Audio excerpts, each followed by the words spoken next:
தந்தை பெரியாரின் 51வது ஆண்டு நினைவு தினமான இன்று சென்னை பெரியார் திடலில் பகுத்தறிவு இணைனி நூலகம் மற்றும் ஆய்வு மையத்தை தமிழக முதலமைச்சர் மு.க.ஸ்டாலின் திறந்து வைத்து பார்வையிட்டு வருகிறார். காட்சிகளை நேரலையில் பார்க்கலாம்.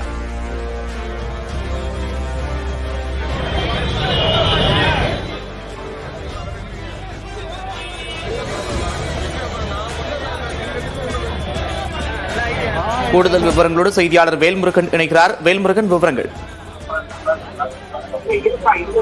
நந்தா, தந்தை பெரியாரின் 51ஆம் ஆண்டு நினைவு நாளை முன்னிட்டு தற்போது பெரியார் திடலில் அமைந்திருக்கக்கூடிய பகுதிக்கு தற்போது தமிழ்நாடு முதலமைச்சர் வந்திருக்கிறார். குறிப்பாக இந்த பகுதியில் பெரியார் பகுத்தறிவு நூலகத்தினுடைய 50ஆம் ஆண்டு பொன்விழாவும் தற்பொழுது நிகழ்ச்சிகள் ஏற்பாடுகள் செய்யப்பட்டிருக்கிறது. இதுல டிஜிட்டல் மயமாக, அதாவது பெரியார் பகுத்தறிவு டிஜிட்டல் நூலகம் தற்போது புதுப்பிக்கப்பட்டு தற்போது அதனை திறந்து வைக்கக்கூடிய நிகழ்ச்சியில தமிழ்நாடு முதலமைச்சர் பங்கேற்று வருகிறார். அவரோடு குறிப்பாக கி வீரமணி உள்ளிட்டோர் தற்போது இந்த நிகழ்ச்சியில பங்கேற்று லைப்ரரியை முழுமையாக பார்த்து வருகிறார்கள். குறிப்பாக இந்த பெரியாருடைய மறைவை தொடர்ந்து, அதாவது உடனடியாக அடுத்த ஆண்டே திறக்கப்பட்ட முக்கியமான ஒரு நூலகமாக கருதப்படுகிறது.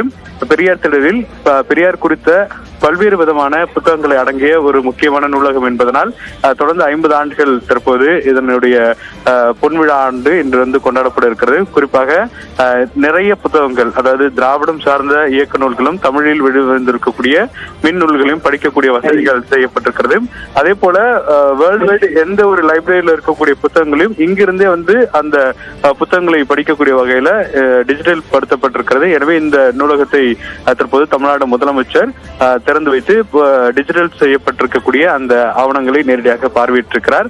அதே போல இந்த நிகழ்ச்சியில மூத்த அமைச்சர்களாக இருக்கக்கூடிய துரைமுருகன், குறிப்பாக சேகர் பாபு, ஆராசா உள்ளிட்ட நிர்வாகிகளும் தற்போது அவரோடு இந்த புத்தக வெளியீட்டு விழாவில் பங்கேற்றிருக்கிறார்கள். இதனைத் தொடர்ந்து பெரியார் அவர்களுடைய நினைவிடத்திற்கு சென்று அஞ்சலி செலுத்திவிட்டு பின்னர் நேரடியாக தற்போது பெரியார் திடலில் பகுத்தறிவு நூலக அந்த நிகழ்ச்சியில் பங்கேற்று மேடையில் உரையாற்றி இருக்கிறார். இந்த நிகழ்ச்சியில அமைச்சர் துரைமுருகன், அதே போல ஆராசா, சேகர் பாபு, கி வீரமணி உள்ளிட்ட அனைவரும் பங்கேற்று உள்ளார்கள். நந்தா,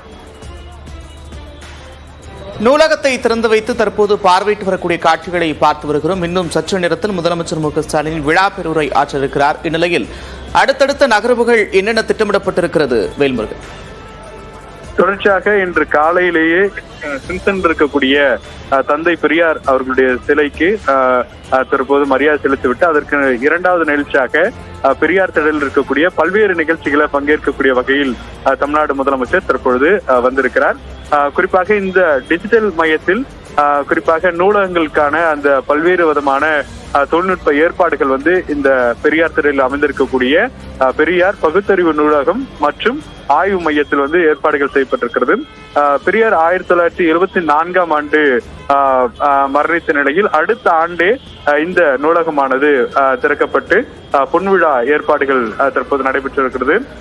நன்றி வேல்முருகன், விவரங்களுக்கு.